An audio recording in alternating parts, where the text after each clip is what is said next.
আসসালামু আলাইকুম। আশা করি সকলেই ভালো আছেন, সুস্থ আছেন। আজকের এই ভিডিওতে একটি গুরুত্বপূর্ণ জিনিস আপনাদের সাথে শেয়ার করব। কত লোডের জন্য কত এম্পিয়ার ব্যাটারি প্রয়োজন আজকের এই ভিডিওতে শেয়ার করা হবে এবং কত এম্পিয়ার ব্যাটারি কত ঘন্টা আপনারা ব্যাকআপ দিবে বা কত ঘন্টা ব্যবহার করতে পারবেন এ টু জেড সম্পূর্ণ আলোচনা করা হবে এবং ব্যাটারি চার্জিং এবং ডিসচার্জিং কারেন্ট সম্পর্কে আলোচনা করা হবে। আপনি একটা ব্যাটারি কিনলেন, ব্যাটারিতে ইচ্ছামতো আপনি লোড চাপাতে পারবেন না। আপনার মন মতো ব্যাটারিটা ব্যবহার করতে পারবেন না। ব্যাটারির একটা চার্জিং রেট আছে এবং ডিসচার্জিং কারেন্ট আছে। সেটার উপর নির্ভর করে সেই ক্যালকুলেশন করে ব্যবহার করতে পারবে। তাহলে একটা ব্যাটারি দীর্ঘদিন ব্যবহার করা যাবে। তো কথা না বেরিয়ে চলেন ভিডিওটি শুরু করা যাক। আমরা অনেকেই ইমার্জেন্সি পাওয়ার সাপ্লাই হিসেবে IPS, UPS, inverter, solar system ব্যবহার করে থাকি। আর এই আইপিএস, ইউপিএস এর মূল ডিভাইস হলো ব্যাটারি। আমরা আইপিএস, ইউপিএস, সোলার সিস্টেমে যে ব্যাটারিগুলো ব্যবহার করে থাকি এগুলো বেশিরভাগই 12 ভোল্ট হয়ে থাকে। কিছু কিছু ক্ষেত্রে 24 ভোল্টের ব্যাটারি ব্যবহার করা হয়ে থাকে। যেখানে আমাদের 24 ভোল্ট ব্যাটারি প্রয়োজন হয় সেইখানে 12 ভোল্টের দুইটা ব্যাটারি একসাথে করে সিরিজে কানেকশন করে 24 ভোল্ট তৈরি করে সেখানে ব্যবহার করা হয়। ব্যাটারি আবার কয়েক ধরনের হয়ে থাকে, তবে আইপিএস, ইউপিএস, সোলার সিস্টেমে আমরা লিড অ্যাসিড ব্যাটারি ব্যবহার করে থাকি। এই ব্যাটারি দামে কম এবং মানে অনেক ভালো এবং আইপিএস, ইউপিএস এর জন্য এই ব্যাটারিটা অনেক ভালো এবং এই ব্যাটারির শক্তি অনেক বেশি হয়ে থাকে। আইপিএস, ইউপিএস এর জন্য যখন আমরা ব্যাটারি কিনতে যাব তখন আমাদের অবশ্যই জানতে হবে যে আমি কত এম্পিয়ারের ব্যাটারি কিনবো এবং আমাদের সিস্টেমের লোড কতটুকু। আমরা যখন বাজারে ব্যাটারি কিনতে যাই তখন দোকানদার বলে এটা 100 এম্পিয়ারের ব্যাটারি, এটা 150 এম্পিয়ারের ব্যাটারি, এটা 200 এম্পিয়ারের ব্যাটারি। এই এম্পিয়ারটা কি এটা আমাদের বুঝতে হবে।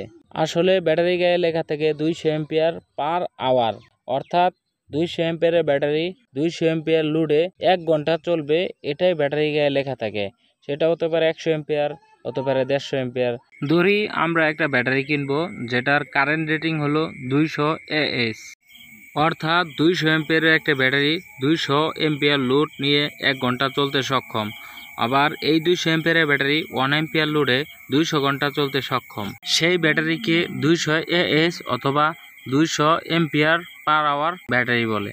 আবার যদি এই 200 এম্পিয়ারের ব্যাটারিতে 20 এম্পিয়ারের লোড দেন তাহলে এই ব্যাটারিটি 10 ঘন্টা ধরে এই 20 এম্পিয়ারের লোডকে চালাবে। যদি এখানে 10 এম্পিয়ারের লোড ব্যবহার করা হয় তাহলে এখানে 20 ঘন্টা এই লোডকে সে চালাবে। ব্যাটারি গায়ে যে এম্পিয়ারটা লেখা থাকে এই এম্পিয়ারটা যখন কোম্পানি ব্যাটারি তৈরি করে তখন এই এম্পিয়ার লিখে দেয়। বলে রাখা ভালো, তবে ব্যাটারি গায়ে যে 200 এম্পিয়ার লেখা থাকে যদি কোনো ভালো কোম্পানির বা ভালো ব্র্যান্ডের ব্যাটারি হয় তাহলে অ্যাকচুয়াল 200 এম্পিয়ার পাবেন, অথবা যদি কোনো লোকাল কোম্পানির বা লোকাল কোনো ব্যাটারি কিনে থাকেন তাহলে 200 এম্পিয়ার পাবেন না। ব্যাটারির বয়সের সাথে সাথে এই এম্পিয়ারটাও আস্তে আস্তে কমে যায়।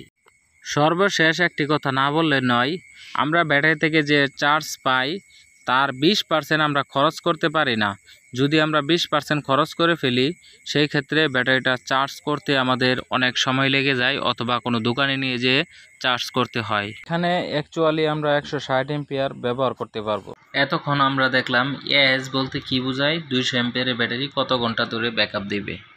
এখন আমরা দেখব এই ব্যাটারির চার্জিং এবং ডিসচার্জিং কারেন্ট কত। তো আপনি যখন বাজার থেকে ব্যাটারি কিনে নিয়ে আসবেন, কিনে নিয়ে আসার পর আপনি এই ব্যাটারির উপর ইচ্ছামতো লোড চাপাতে পারবেন না। আবার চাইলে ইচ্ছামতো যে কোনো চার্জার বা যত মন মতো এম্পিয়ার দিয়ে চার্জ করতে পারবেন না। ব্যাটারির নির্দিষ্ট একটা রুলস আছে, নিয়ম আছে, সেই নিয়ম অনুযায়ী চার্জ করতে হবে এবং ডিসচার্জ করতে হবে। তো আপনি এখানে বলতে পারেন যে আমার তো ভাই 200 এম্পিয়ারের ব্যাটারি, তো আমি 200 এম্পিয়ার লোড দিয়ে 1 ঘন্টা চালাবো। হ্যাঁ, চালাতে পারবেন, কিন্তু সেই ক্ষেত্রে ব্যাটারির লংজিভিটি অনেকটাই কমে যাবে, ব্যাটারিটা দ্রুত নষ্ট হয়ে যাবে। যদি আপনারা এখানে ডিসচার্জিং কারেন্ট 10% করেন, অর্থাৎ 200 এম্পিয়ারের ব্যাটারি থেকে 20 এম্পিয়ার লোড দিয়ে আপনারা ব্যবহার করেন, 200 এম্পিয়ারের ব্যাটারি থেকে 20 এম্পিয়ার কারেন্ট ব্যবহার করেন, সেই ক্ষেত্রে ব্যাটারিটা 5 থেকে 7 বছর অনায়াসেই চলবে। এবং চার্জিং কারেন্ট আপনারা যদি 12% হারে দেন সেই ক্ষেত্রে প্রায় 24 এম্পিয়ারের মতো আসে। তো আপনারা হিসাব করে 200 এম্পিয়ারের 12% কত আসে সেই হিসাব করে 200 এম্পিয়ারের ব্যাটারিকে চার্জ করবেন। আপনি যদি 200 এম্পিয়ারের ব্যাটারিকে 24 এম্পিয়ার দিয়ে চার্জ করেন তাহলে এই ব্যাটারির লংজিভিটি অনেকটাই বেড়ে যাবে। আপনি চাইলে এই ব্যাটারির উপর ইচ্ছামতো লোড চাপাতে পারবেন না, কেননা এই ব্যাটারির একটি লাইফ টাইম রয়েছে এবং চার্জিং এবং ডিসচার্জিং একটা টাইম রয়েছে। আমি একটি উদাহরণের মাধ্যমে সহজভাবে বুঝিয়ে দিব কত লোডের জন্য কত এম্পিয়ারের ব্যাটারি প্রয়োজন, কিভাবে ব্যাটারি সিলেকশন করবেন। ধরি দুইটি সিলিং ফ্যান 80 ওয়াট করে 160 ওয়াট এবং 5টি এলইডি লাইট 20 ওয়াট করে টোটাল 100 ওয়াট এবং একটি টেলিভিশন 80 ওয়াট। সর্বমোট লোড হলো আমাদের 340 ওয়াট।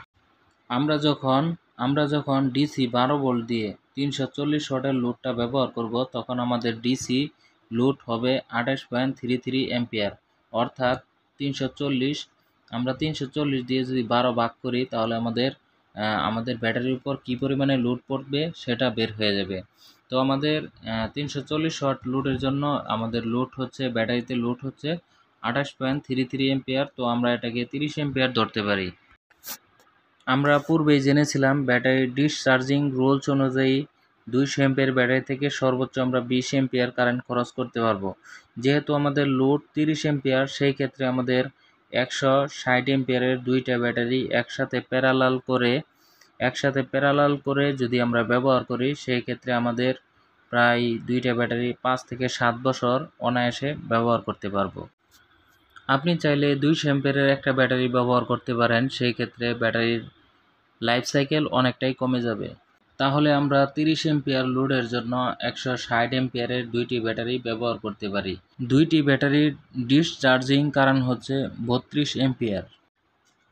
160 অ্যাম্পিয়ারের দুইটি ব্যাটারি চার্জিং কারেন্ট হচ্ছে 38 অ্যাম্পিয়ার। 160 আর 160 320 অ্যাম্পিয়ারের 12% হলো 38 অ্যাম্পিয়ার। এই 38 অ্যাম্পিয়ারে আমরা দুইটি ব্যাটারিকে একসাথে প্যারালালে চার্জ করতে পারবো।